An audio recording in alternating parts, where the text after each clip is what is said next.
We are live in Studio B. This is your day-to-day BYU Sports play-by-play. I am Spencer Linton alongside Jarom Jordan. Making his BYU Sports Nation debut is yet another college basketball analytics guru and the creator of EvanMia.com, Evan Miyakawa on BYUSN. Welcome to the show, Evan. How are you this morning? I'm doing great. Glad to be here. All right. First things first. How did you get your start in college basketball analytics? Because you've gone next level in a relatively short amount of time, looking back on the recent past. Yeah, so my background is in sports, it's stats and sports analytics, but my favorite sport my entire life has been college basketball. I grew up in Indianapolis. I was a Butler Bulldogs fan growing up. I went to the Gordon Hayward almost make against Duke in the national title game. So I've always just had a real spot for college basketball in my heart. Fast forward, I ended up getting my PhD in statistics from Baylor. And so a couple of years ago, I created this advanced college basketball analytics website, initially as a side project, but it's organically grown a ton over the last several years. And it's now used by tons of coaches, journalists, and fans for analyzing the sport. So much so that I was actually able to leave my previous job doing consulting for NBA teams to focus on this full time. So the site evanmia.com, covers a lot of different things. It has team and player ratings, transfer portal projections, lineup analysis, and it's used by lots of coaches for things like roster building, game scouting, and things of that nature. This is a dream come true for every little boy that loves sports and numbers, right? It's pretty cool. We have cool jobs. You have a cool job. It all blends together, which is really fun. Okay, you just wrote an article. I've got it printed right here. How to build a roster in the modern portal era. It was fascinating because you explored basically the last 3 years of successful teams. What percentage of minutes played were used by transfers, freshmen, returning players? What were some of the conclusions you came to in the article? Yeah, I mean, part of why I wrote this article is because we have more transfers than ever. There's more roster movement than ever. And so every single coaching staff is trying to figure out almost on the fly, like, what is the best way to construct a roster? Because the ways that people traditionally did it 5 or 10 years ago, it's just not really the only option anymore. So basically what I found was that besides the main point of recruiting, which is to get good players, and that's obviously always going to be the most important strategy, is get better players on your roster. That's kind of obvious. But outside of that, what I found was that teams that were mostly reliant on returning players ended up doing a bit better than teams who were more reliant on incoming talent, especially from the transfer portal. So basically what that meant was, kind of as a ground rule, teams that had during a season over 50% of their minutes played by players who were on the roster the previous season ended up doing much better than teams who were much more reliant on new faces. And so basically some of the conclusions from this are that, it's important to always look for new talent. And so if a team has a key spot or 2 or 3 that they can upgrade through the portal or through getting good freshman talent, that's super important and valuable. But just flipping your roster every offseason for the point of potentially getting marginal gains, but maybe losing some players who you could keep, often damages teams in the long run.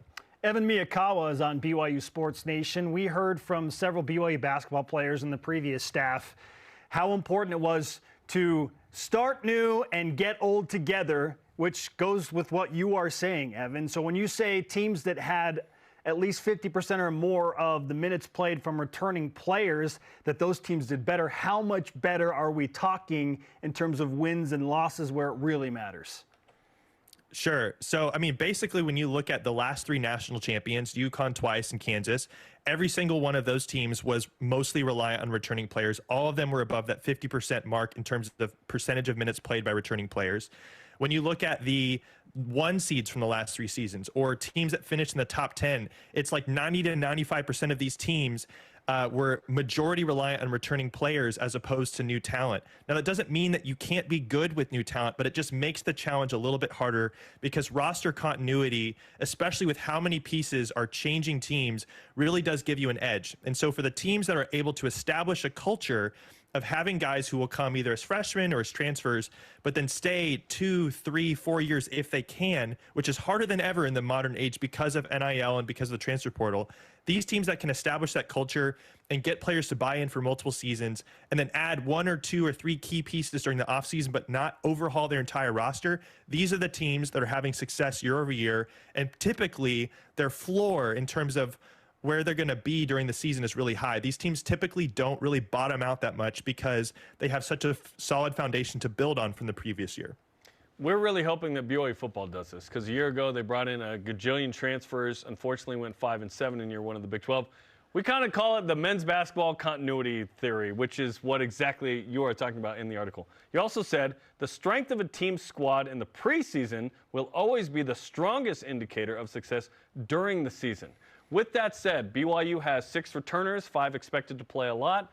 Some real high talent coming in that we haven't seen ever come into BYU. The likes of Yegor Demin, Russian projected lottery pick, Kanan Catchings earlier this week, and others. What's your assessment of what BYU is right now and what they could be this season? I think the balance is really good between those returning players, but then adding new talent.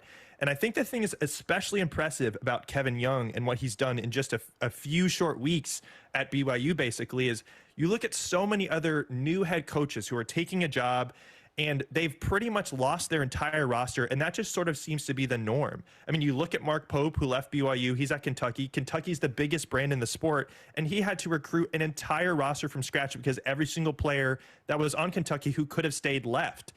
BYU has somehow managed to keep several key guys from last season. You know, your Dallin Halls, your Trevin Nells, your Richie Saunders, your Traores, like, those 4 players are key to BYU being good next year, not just because of how talented they are, but because of the fact that they can, you know, bring in this roster continuity piece. They're already familiar with BYU. They're already familiar with the setting. They're already familiar with the environment. And then you add key pieces through the transfer portal and then through the freshman ranks, which weren't even really in the conversation until 1 or 2 months ago. I think they're really approaching this in the right way, and especially given how many other new head coaches have struggled to retain their roster, super impressive. Evan Miyakawa on BYU Sports Nation. You have several fascinating, very intriguing numbers and categories. We want to ask you specifically about the BPR rating because we spent a lot of time looking at the KenPom Index and his offensive and defensive ratings, but this BPR seems to go next level. So if you could, explain how BPR is different than some of the other analytics that are already out there. Sure. So a BPR stands for Bayesian Performance Rating. It's basically the player version of what you might think of on a KenPom, for example. So basically what it's saying is not just how good your team is, but how good each player is on an individual level in terms of the level of value that they bring to their team offensively and defensively on an efficiency perspective per possession. So basically what BPR looks at is it says for a single player, kind of regardless of any of the other, you know, factors that might be at play, whether you score 30 points or 5 points, at the end of the day, what we really care about is how good are you going to be for your team in terms of elevating your team's performance when you're on the court on both ends.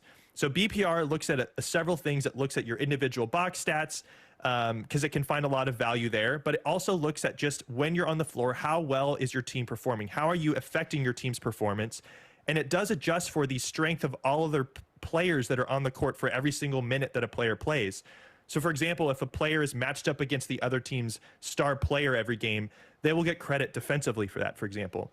So there's that. There's a little bit of recruiting information involved as well because it's not just a reflective rating of how good your performance has been. It's also forward-looking and saying how good is this player likely to be going forward. And so high school recruiting information, especially for younger players or freshmen, can often give us a better picture of what their potential is and how good they might be.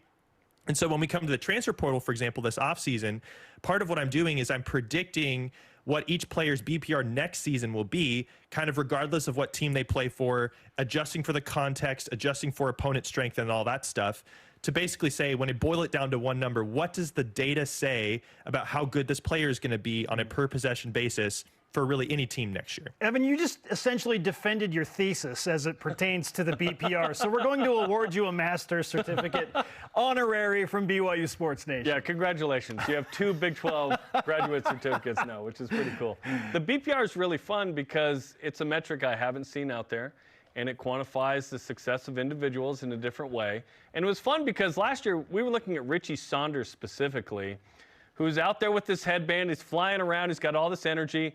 He wasn't just energy guy. He was skill guy too. And you said the number said of the last 5 years, he had the second highest BPR to only Yoli Childs in 2020, which was pretty cool. So what have you enjoyed about this metric in terms of being able to, and that's what stats guys do, quantify how you can assess a player in college basketball?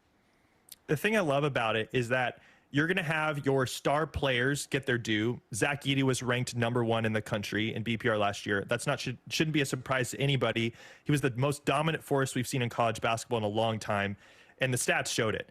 But you also get guys like a Richie Saunders, for example, who may not be the primary scorer on a team or the player who gets the biggest headlines, but their impact on the court is so good in all of the intangibles that they bring to the court, all of the things that they do off the ball or defensively, that you can also reward guys who, again, may not be 15-point or 20-point per game scorers, but they're doing all the little things well.